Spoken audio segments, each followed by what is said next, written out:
গ্ৰাম্য অঞ্চলৰ আৱেগিক হৃদয় 2021 কবি কৃষ্ণকান্ত পায়েং আবৃত্তিকাৰ দিবাকৰ বেগ আমি যাক বাছনি কৰিছোঁ যাক প্ৰাণ ভৰি সমৰ্থনো কৰিছোঁ তেওঁলোক তোমালোক ৰজাঘৰীয়া সেনাপতি আমি দুখীয়া মানুহ আমাক ঠগি নাখাবা দেই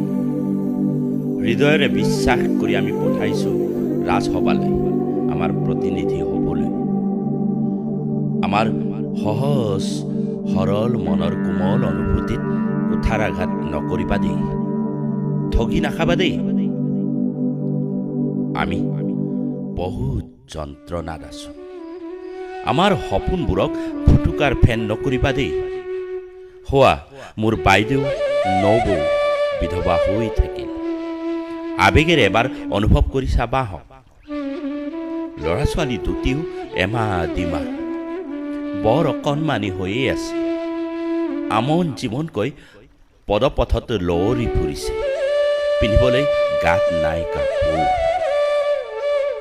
এমুঠি অন্নৰ বাবে মোৰ বাইদেউ নবৌ আজি বৰ জুৰুলা কিদৰে যোগাৰ কৰিব দুটি শিশুৰ অন্ন বস্ত্ৰ আমাৰ নাই স্বাস্থ্য কেন্দ্ৰ স্কুল কলেজ বাট পদূলি নাই খাব পৰা স্বাস্থ্যকৰ পানী আমি যে জুৰুলা হৈ পৰিছোঁ আমাৰ অৰ্থৰ অভাৱ ৰোগীক বচাবলৈ থৰ পৰাই ফুৰিব লাগে আমি যে অতি দুখীয়া আমাক চাব নালাগে বাৰু চৰকাৰী আঁচনিৰ সুবিধা আমি নাপাওঁৱেই নেতাৰ অঙহী বঙহীবোৰকে দিয়ক চৰকাৰৰ পৰা আশা নাই আশা নকৰোঁ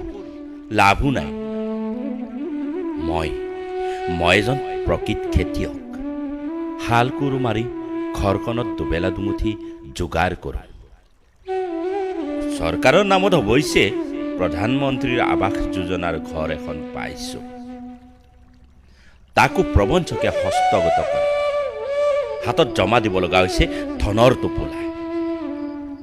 আমি বৰ কোমল হৃদয়ৰ মানুহ আমাক ঠগি নাখাব দেই অনুৰোধ কৰিছোঁ আমাক ঠগি নাখাব দেই